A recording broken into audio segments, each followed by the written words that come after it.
Eto guys, nakikita natin na nagiging abala kayo, especially kung may mga negosyo kayo or kung kayo ay may trabaho. Sa trabaho guys, parang marami kayong overtime, marami kayong gawa. Mga kapiksi, syempre pagka nag-overtime, mas maraming OT pay, di ba?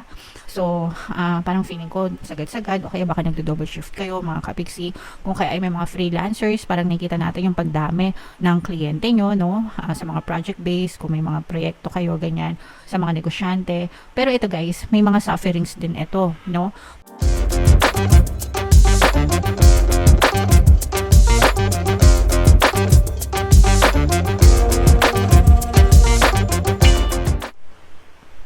Hello guys, hello Aquarius, welcome back to Pinoy Pixie Tarot. Ang pamagat ng episode natin for tonight is full moon kapalaran para ngayong November to December para sa Aquarius, Sun, Moon, Rising, Sign, and Venus. Yung full moon guys ngayong November ay sa November 15. Tapos yung next na full moon naman ay sa December 15 mga kapiksi. So, ang reading na to guys ay para sa period na yan. And by the way mga kapiksi, naka-upload na sa ating YouTube channel yung inyong 2025 kapalaran para sa bawat zodiac sign. So, in case na hindi nyo pa napapanood yung video nyo, punta na lang kayo dun sa ating YouTube homepage guys. And hanapin nyo na lang yung video para sa zodiac sign nyo. So, ito yung ating moon message. Unahin natin tong deck na to guys. Moon message para sa inyo. The answers you need are coming. So, yung mga sagot na hinahanap nyo, yung mga solusyon din, guys, no, yung mga sagot sa mga problema nyo, mga solusyon sa mga pinagdadaanan nyo, mga kapiksi, paparating din yan sa inyo. So, mag-antay lang kayo. Even yung mga prayers nyo, mga kapiksi, yung mga sagot sa mga pinagdadasal nyo, dadating din yan sa inyo. Or paparating din yan sa inyo, guys. So, huwag kayong masyadong maatat. Huwag masyadong mainip.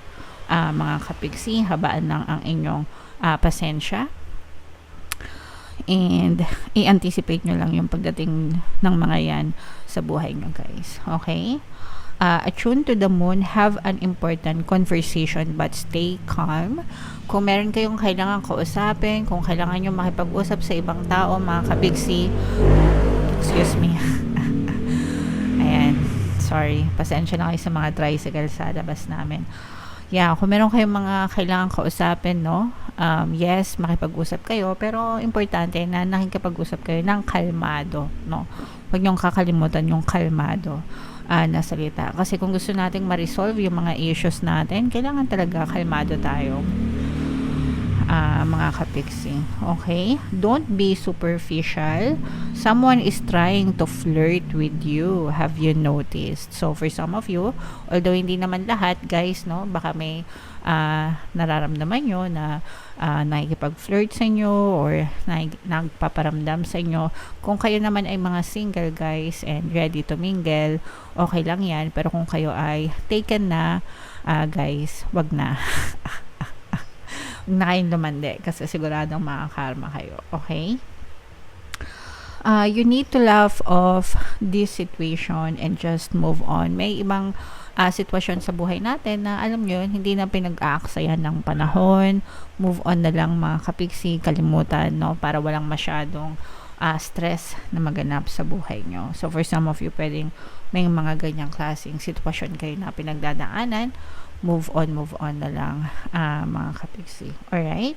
And job applications have clear or good prospects, mga kapiksi. For some of you guys, kung meron kayong mga ina-applyan ng mga trabaho or naghahanap ng mapagkakakitaan, mga kapiksi, ito yung parang maganda yung timing para sa inyo, magaganda yung mga paparating sa inyo. So, i-mind nyo na yan, guys. Mind, magandang trabaho. Mind, magandang pagkakakitaan. Yan. So, i-mind nyo na yan, guys, sa comment section. Okay? So, yeah. Comment down below, guys, if feeling nyo naka-resonate kayo dyan. Tingnan natin yung ganap sa inyo, guys, ngayong November 15 to December 15, full moon season. Shuffle natin to, guys. Habang sinashuffle ko to, panoorin nyo muna yung video natin regarding sa ating paano mag-manifest ng abundance video course. Kapiksi, sawa ka na ba sa mga struggles at hirap sa buhay mo? Masipag ka ba at masikap sa buhay ngunit hindi ka pa rin umaasenso? Ilang beses ka na bang nag-attempt mag-negosyo at mag-invest pero palagi ka pa rin nalulugi? Sa pagkakataon na ito ay maaaring may subconscious beliefs ka na nagiging balakid sa iyong pag-unlad at pagyaman. Introducing, paano mag-manifest ng abundance video course. Dito ay matututunan mo ma-overcome ang mga balakid mo para tuluyan ka ng umunlad, umasenso, sumagana, maging matagumpay, successful at maswerte sa iyong kabuhayan, pera, trabaho, negosyo sa labi at kaperahan ng bonggang-bongga. Dali, mag-send na ng email sa pinoypixie@gmail.com at simulan na ang iyong pagyaman ngayon. Alright, so sa lahat ng gusto mag-avail ng course guys, meron tayong promo ngayong November. Magbibigay tayo ng 500 pesos na discount until November 30 guys, kaya mag-avail na kayo. And meron din tayong bagong course mga kapiksi, paano mawala ang third party at magkaroon ng harmonious na relationship para mawala guys yung mga kabit ng mga jowa nyo. 20% discount naman yan until November 30 guys, kaya avail nyo na, sobrang ganda. So, wow, sobrang ganda nito. Aquarius kaya ay represent ng King of Swords. Ito yung ating moon energy. This is both negative and positive. For some of you guys, sa negative, parang ito'y paalala, mga kapiksi, na huwag kayong masyadong, parang mahuhulog kayo sa bitag, guys. Ayan, no? Huwag kayong masyadong patola, especially pagdating sa politika, or hindi yung politika na politika, no, pero something na parang nahaluan ng politika, let's say for example sa trabaho, no, baka namimix ng politics or sa negosyo, wherever mga kapiksi. Pero mag-ingat kayo guys sa mga tao na kinasasangkutan nyo, sa mga sitwasyon na kinasasangkutan nyo guys, kasi baka mapahamak kayo. So this is parang paalala lang to, reminder lang ito mga kapiksi, na whatever action na i-take nyo sa buhay nyo, always pag-isipan, always lagyan or samahan ng pag-iingat, kasi parang mahulog kayo sa bitag mga kapiksi. Okay? And on the good side naman, ito yung napaka-positive. Ito naman guys, kaperahan. Ayan, no? Kashing-kashing. This is abundance of money, mga kapiksi, no? Wealth, riches for some of you. Magiging abala kayo. Meron ditong presence ng fire sign, mga kapiksi, Aries, Leo, Sagittarius. For some of you, pwede may ganyan kayo sa inyong natal chart, or you may be dealing with fire sign. Ito guys, nakikita natin na nagiging abala kayo, especially kung may mga negosyo kayo or kung kayo ay may trabaho. Sa trabaho guys, parang marami kayong overtime, marami kayong gawa, mga kapiksi. Syempre pagka nag-overtime, mas maraming OTP, 'di ba? So, parang feeling ko sagad-sagad, o kaya baka nagdo-double shift kayo mga kapiksi. Kung kaya ay may mga freelancers, parang nakikita natin yung pagdami ng kliyente nyo, no? Sa mga project base, kung may mga proyekto kayo, ganyan, sa mga negosyante. Pero ito guys, may mga sufferings din ito, no? Kumbaga, yes, maganda yung rewards, malaki yung rewards, maraming pera, maraming sales, maraming income, pero may mga sakripisyo ito, guys, no? Syempre, mga sacrifices niyan, yung mga effort, yung iba sa inyo baka kulang-kulang na sa tulog, ganyan-ganyan. Syempre, kung kailangan nyong magtrabaho na mas mahabang oras, mas nalilesan yung panahon nyo sa pagpapahinga. Pero, worth it naman, mga kapiksi, yung katumbas, no? Kasi talagang ibibigay sa inyo ni universe yung mga rewards na deserve nyo. So, i-mind nyo na yan, guys, sa comment section. Mind rewards, mind money, more clients, more sales. For some of you guys, nararamdaman natin na yung iba parang nagbubukas ng negosyo para magkakaroon kayo ng mga ribbon cutting, ganyan. Lalo na kung kayo ay parang nagbubukas yung mga physical store, mga kapiksi. Yung iba sa inyo guys, para magkakaroon din ng blessing, no? Parang pa-blessing sa bahay. Baka nagpagawa kayo ng mga property, nagpagawa ng properties. Yan, nagpagawa kayo ng bahay, or nakabili kayo ng bahay, nakabili ng property. So, yung iba parang naka-schedule na magpa-house blessing, mga kapiksi. But regardless, nakikita natin na parang people will be rejoicing for you. So, hindi lang ikaw yung masaya, kundi pati yung ibang tao sa paligid mo, nagiging masaya din sila dahil sa mga achievements mo. sa buhay. Okay?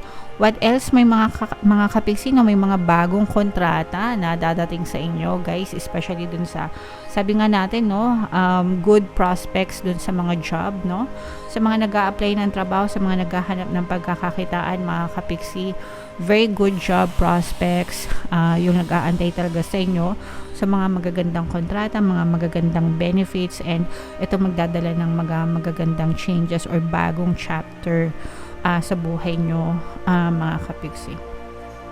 So, very, ayan, grabe. So, very, to guys, very pinagpapala kayo ngayong November 15 to December 15, ngayong full moon season. Mararamdaman nyo talaga yung mga good karma.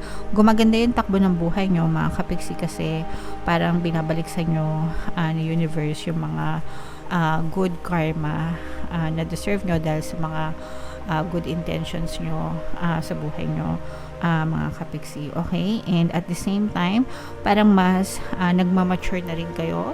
Parang mas natututo na kayo ngayon na mag-handle ng buhay nyo, nalilesen na yung stress, mga kapiksi. Marunong na kayong bumitaw, no? Parang marunong na kayong mag-let go, marunong na kayong bumitaw dun sa mga stress, dun sa mga bagay or mga tao na nagpapastress sa inyo. Parang tinatapon nyo na sila, ayaw nyo na sila maging part ng buhay nyo, and parang sinisave nyo or kinoconserve nyo yung energy nyo dun sa mga mas mabuti at mas kapaki-pakinabang na paraan, no, na pwede nyo pagbuhusan ng panahon nyo, mga kapiksi. So, mas nakafocus kayo ngayon, guys, sa pagpapaunlad ng buhay nyo, and definitely talagang makakita kayo ng mga positive and magagandang resulta, mga kapiksi. Okay?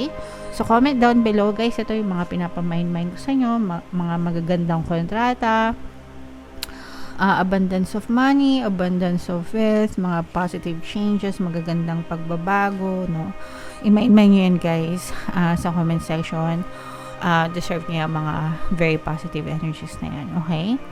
And comment down below, guys, if feeling nyo nakaresonate kayo dito sa reading na to, mga kapiksi. Ito yung ating 2025 kapalaran, guys. Panoorin nyo na.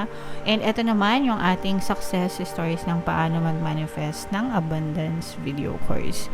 Click here to subscribe, guys. And ito yung ating mga pampaswerte subliminals.